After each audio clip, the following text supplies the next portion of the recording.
Chemistry with Vinay या YouTube चॅनलमध्ये मित्रांनो मी तुम्हा सगळ्यांचं मनापासून स्वागत करतो. महाराष्ट्र बोर्डाच्या क्लास 12च्या नवीन सिलेबसप्रमाणे चॅप्टर नंबर 1 सॉलिड स्टेटचा आज आपण अभ्यास करणार आहोत. सॉलिड स्टेटच्या MCQचा आज आपण अभ्यास करणार आहोत. आपण सर्व जाणतात की टेक्स्टबुक तुम्हाला सगळ्यांना अवेलेबल झालेलं असेल. काहींकडे हार्ड कॉपी असेल टेक्स्टबुकची, काहींकडे सॉफ्ट कॉपी असेल. तर टेक्स्टबुकमध्ये पेज नंबर 25 जिथे संपतं म्हणजेच सॉलिड स्टेट हे चॅप्टर संपतं तिथे काही MCQज आपल्याला बघायला मिळतील. ते सर्व MCQज डिस्क्रिप्शनसहित मी इथे तुम्हाला सॉल्व करून देणार आहे. तेव्हा सुरू करूयात या व्हिडिओला. मित्रांनो, व्हिडिओ सुरू करण्यापूर्वी MCQज बघण्यापूर्वी आपण बघूयात की MCQचा अभ्यास करणं महत्त्वाचं काय आहे. What is the importance of MCQ. तर सगळ्यात महत्त्वाचं आणि पहिलं महत्त्व आहे MCQचा अभ्यास करण्यामागचं की स्टेट बोर्डची जी फायनल बोर्डाची एक्झाम होते त्यात MCQज हे 10 मार्क्ससाठी विचारले जातात. सो क्वेश्चन पेपरच्या सेक्शन Aमध्ये पहिलाच क्वेश्चन तुम्हाला मल्टिपल चॉईस क्वेश्चनचा असतो आणि त्याला 10 मार्क्सचं वेटेज असतं. सो बोर्डाच्या एक्झामच्या पॉईंट ऑफ व्ह्यूने या MCQचा अभ्यास करणं फार जास्त गरजेचं आहे. याच्यानंतर दुसरा महत्त्वाचा फायदा मित्रांनो याच्यात असा असतो की फॉर कॉम्पिटिशन एक्झाम, जसं की तुम्ही 12वीच्या बोर्डाच्या एक्झामनंतर CET JEE किंवा नीट या कॉम्पिटेटिव्ह एक्झाममध्ये जातात किंवा इतर सर्व एंट्रन्स एक्झाम देतात आणि या सर्व एक्झाममध्ये क्वेश्चन पेपरचा पॅटर्न हा टोटली MCQ बेस्ड असतो. म्हणजे मल्टिपल चॉईस क्वेश्चन्स तिथे तुम्हाला असतात. सो त्या एक्झामचं प्रिपरेशन करण्यासाठी किंवा त्या एक्झामची तयारी करण्यासाठी देखील आपल्याला MCQचा अभ्यास करणं गरजेचं असतं. आणि तिसरा आणि महत्त्वाचा त्याचा फायदा असा की आपण जेव्हा कुठलाही MCQज त्याच्या आन्सरला कॉन्सेप्ट समजून घेऊन सॉल्व करतो तेव्हा आपण आपल्या थेरी एक्झामिनेशनचा देखील अभ्यास त्या अनुषंगाने करत असतो. म्हणजेच डिस्क्रिप्टिव्ह क्वेश्चनचा देखील आपला अभ्यास त्या अनुषंगाने होत असतो आणि टॉपिकमधल्या कॉन्सेप्ट आपल्या अधिक चांगल्या प्रकारे क्लिअर होतात. तर हे 3 अतिशय महत्त्वाचे उपयोग MCQचा अभ्यास करण्यामागचे आहेत. तर सुरू करूयात आपल्या MCQजला. मित्रांनो, तुम्हाला एक सूचना आहे. MCQजला सुरुवात करण्यापूर्वी तुम्ही नोटबुक आणि पेन घेऊन बसा. म्हणजे MCQ बघून राईट ऑप्शन तुम्ही मी सांगण्याच्या अगोदर आयडेंटिफाय करून घ्या किंवा गेस करा आणि टोटल तुमच्या या 8 MCQजपैकी किती स्कोर होतो हा शेवटी तुम्ही पडताळून पाहू शकतात. सुरू करूयात पहिल्या क्वेश्चनला. मित्रांनो, पहिला क्वेश्चन आहे मॉलिक्युलर सॉलिड्स आर. ऑप्शन आहेत crystalline solids, amorphous solids, ionic solids and metallic solids. आपण सर्व जाणतो की सॉलिड स्टेटमध्ये आपण वेगवेगळ्या प्रकारचे सॉलिड बघितले होते.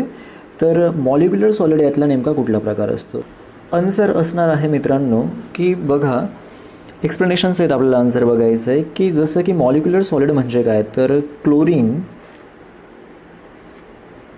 क्लोरीन किंवा मिथेन किंवा H2 किंवा CO2 किंवा O2 हे सर्व मॉलिक्युलर सॉलिड्स असतात आणि अशा ॲटमच्या कॉम्बिनेशनपासून तयार होणाऱ्या मॉलिक्यूलपासून जो क्रिस्टल तयार होतो त्याला मॉलिक्युलर सॉलिड्स म्हणतात. सो आपल्या टेक्स्टमध्ये हे क्लिअरली इंडिकेट केलेलं आहे आणि आपण आपल्या डेली लाईफमध्ये देखील हे ऑब्झर्व केलं असेल की मॉलिक्युलर सॉलिड्स हे जनरली क्रिस्टलाइन इन नेचर असतात. Crystalline organic compounds are molecular solids. So याच्यातलं राईट ऑप्शन तुमचं असणार आहे A. Molecular solids are crystalline solids. Okay, चला बघूयात नेक्स्ट क्वेश्चन. मित्रांनो, नेक्स्ट क्वेश्चन आहे which of the following is N type of semiconductor. आपण टॉपिकमध्ये बघितलं असेल P type semiconductor and N type semiconductor. Option आहेत pure silica, B silica doped with arsenic, C silica doped with gallium आणि D germanium doped in indium. तर मित्रांनो, याच्यातलं आपण right option बघूयात. याच्यातला राईट ऑप्शन आहे एक्सप्लेनेशनसहित.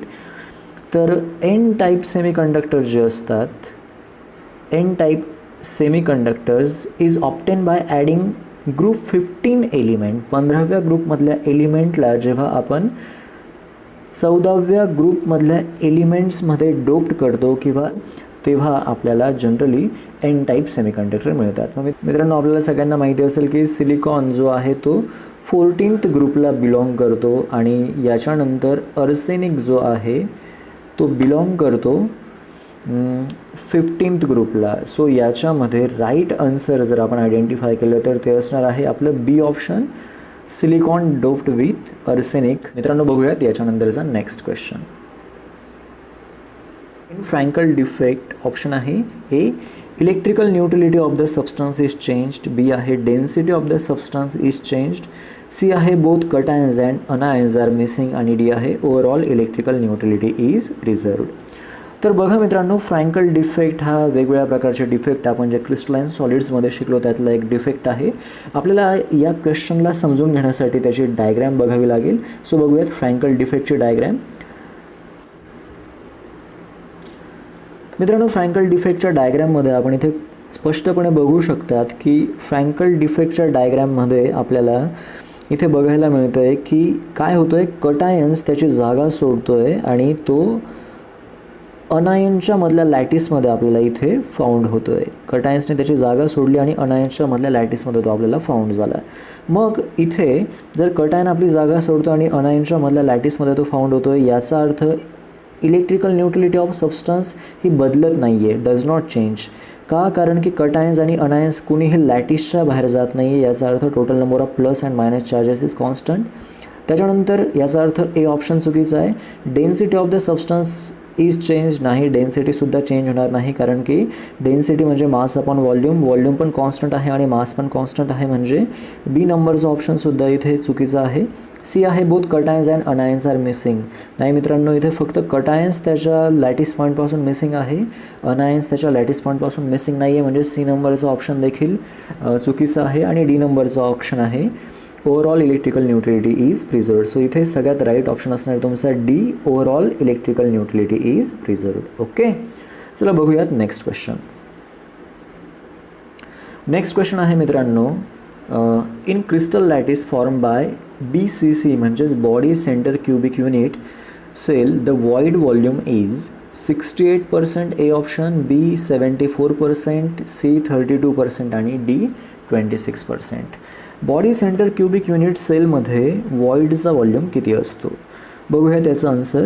तर मित्रांनो, बॉडी सेंटर क्युबिक युनिट सेलमध्ये तुम्ही जर बघाल, आपण पॅकिंग इफिशियन्सी जर याची कॅल्क्युलेट केली तर पॅकिंग इफिशियन्सी ही येत असते 68% आणि टोटल युनिट सेलचा व्हॉल्यूम असतो 100%. ओके, सो आपल्याला वॉइडचा व्हॉल्यूम जर कॅल्क्युलेट करायचा असेल तर आपल्याला 100 मायनस पॅकिंग इफिशियन्सी करावं लागेल.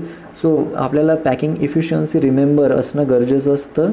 सो आपण 100 मायनस BCCची पॅकिंग इफिशियन्सी जी असते 68% ती केली तर आपल्याला आन्सर मिळेल 32. सो याचा अर्थ आपला इथे राईट ऑप्शन आहे सी 32. ओके, बघूयात नेक्स्ट क्वेश्चन. यानंतरचा क्वेश्चन आहे, the coordination number of the atom in body centre cubic crystal lattice is. Body centre cubic crystal लॅटिसमध्ये कुठल्याही पार्टिकलचा कोऑर्डिनेशन नंबर काय असतो? तर याचा आन्सर आहे की कोऑर्डिनेशन नंबर म्हणजे काय, तर number of neighbouring sphere that touches any given sphere is called its coordination number. So आपण जर ही डायग्रॅम नीट बघितली तर आपण इथला सेंटरचा जर पार्टिकल नीट घेतला, ही डायग्रॅम आहे बॉडी सेंटर क्युबिक क्रिस्टल लॅटिसची. सो जर सेंटरचा पार्टिकल घेतला तर तो एक, वरचे 4 बघूयात आपण, 1 2 3 आणि 4 आणि खालील तशाच पद्धतीने 1 2 3 आणि 4 अशा वरच्या 4 आणि खालच्या 4 पार्टिकलला तो टच झालेला आहे. याचा अर्थ या एका पार्टिकलला आपण 8 इतर पार्टिकलला टच झालेलं बघतो, म्हणजे याचा कोऑर्डिनेशन नंबर काय असणार आहे, तर तो असणार आहे 8. सो इथे डी नंबरचं ऑप्शन हे राईट ऑप्शन असणार आहे. ओके मित्रांनो, याच्यानंतरचा क्वेश्चन आहे, which of the following is not correct. Option A आहे 4 sphere are involved in the formation of tetrahedral void. हा ऑप्शन अतिशय बरोबर आहे मित्रांनो, इथे काही प्रॉब्लेम नाही. बी आहे the centre of sphere in octahedral voids are in the apices of a regular tetrahedron. हा ऑप्शनसुद्धा बरोबर आहे. सी आहे if the number of atom is n then the number of octahedral void is 2n. Okay, आणि D option आहे if the number of atom is n/2 then the number of tetrahedral void is n. मित्रांनो, आपल्याला tetrahedral void, octahedral void आणि number of particles यांचं relation माहिती असणं या क्वेश्चनला understand करण्यासाठी गरजेचं आहे. मग ते रिलेशन काय असतं बघूयात. तर ते रिलेशन असतं, there are 2 tetrahedral voids associated with each atom and the number of octahedral void is half that of tetrahedral void. Thus there is one tetrahedral void per atom. मित्रांनो, याचा अर्थ असा आहे, आपल्याकडे जर n नंबर ऑफ पार्टिकल असतील तर tetrahedral voids हे 2n असतात आणि ऑक्टाहेड्रल वॉइड्स हे एक्झॅक्टली इक्वल टू n असतात. मग याच्यावरून आपण असं सांगू शकतो की डी हा ऑप्शन जास्त करेक्ट आहे, कारण की डी ऑप्शनमध्ये म्हटलं आहे if the number of atom is n/2, म्हणजे n/2 म्हणजे काय, तर n divided by 2, then the number of tetrahedral void is n. So हे रिलेशनशिप आपण जर इथे आयडेंटिफाय केलं तर आपल्याला योग्य दिसेल. सो याचा आन्सर आहे डी. याच्यानंतरचा क्वेश्चन बघूयात मित्रांनो. A compound form hexagonal close pack structure म्हणजेच HCP structure, number of octahedral and tetrahedral voids in 0.5 mole of substance is respectively. Okay, option आहेत 3.011 × 10⁻23 आणि 6.022 × 10⁻23. बी आहे 6.022 × 10⁻23, 3.011 × 10⁻23. सी आहे 4.011 × 10⁻23, 2.011 × 10⁻23 आणि डी आहे 6.011 10⁻23 आणि 12.022 × 10⁻23. बघा मित्रांनो, आपल्याला इथे 2 कॉन्सेप्ट लक्षात घेणं गरजेचं आहे. पहिली कॉन्सेप्ट आहे मोल कॉन्सेप्ट आणि दुसरी कॉन्सेप्ट आहे आपल्याला टेट्राहेड्रल आणि ऑक्टाहेड्रल वॉइड्सचं नंबर ऑफ पार्टिकल्सशी असलेलं रिलेशनशिप माहीत असणं गरजेचं असतं. मग रिलेशनशिप काय असतं ते आत्ताच आपण बघितलं.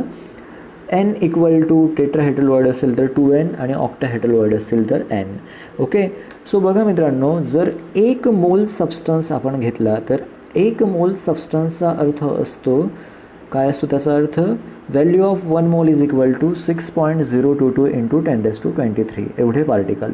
मग जर आपण 0.5 म्हणजे अर्धा मोल सबस्टन्स घेतला तर त्याच्यात येणारे नंबर ऑफ पार्टिकल असतील 3.011 × 10⁻23. ओके, मग आपल्याला इथे एनची व्हॅल्यू मिळाली, ते किती असेल, एनची व्हॅल्यू असेल 3.011 × 10⁻23 आणि याच्या पुढचा पार्ट अतिशय सोपा आहे, तो काय, तर मित्रांनो आपल्याला हे रिलेशनशिप माहिती आहे. एन जेवढे असतात म्हणजे नंबर ऑफ पार्टिकल्स असतात तेवढेच आपल्याकडे ऑक्टाहेड्रल वॉइड्स असतात आणि 2n एवढे आपल्याकडे टेट्राहेड्रल वॉइड्स असतात. सो आपल्याकडे नंबर ऑफ पार्टिकल आहेत 3.011 × 10⁻23. याचा अर्थ आपल्याकडे ऑक्टाहेड्रल वॉइडसुद्धा तेवढे असतील याचाच अर्थ, आणि आपल्याकडे टेट्राहेड्रल वॉइड्स त्याच्या डबल असतील म्हणजेच 3.011 × 10⁻23 × 2. सो हे कॅल्क्युलेशन जर आपण केलं तर आपल्याला मिळेल in this case n equal to 3.011 × 10⁻23. So tetrahedral void is equal to 2n म्हणजेच 6.022 × 10⁻23 आणि ऑक्टाहेड्रल वॉइड्स काय असतील, n एवढेच असतील. म्हणजे याचा अर्थ आपल्याला आन्सरमध्ये विचारलं आहे ऑक्टाहेड्रल अँड टेट्राहेड्रल, आधी ऑक्टाहेड्रल नंतर टेट्राहेड्रल, याचा अर्थ आपला ए नंबरचा ऑप्शन हा बरोबर आहे. ओके, बघूयात याच्यानंतरचा question. PB has FCC structure, lead has face centre cubic structure with edge length of unit cell 495 picometre. Radius of lead atom is. Okay, आपल्याला लीडच्या पार्टिकलची किंवा ॲटमची रॅडियस म्हणजे आर विचारला आहे. आन्सर आहे, आन्सरचे ऑप्शन्स आहेत ए 205 PM, बी आहे 185 पिकोमीटर, सी 260 पिकोमीटर आणि डी आहे 175 पिकोमीटर.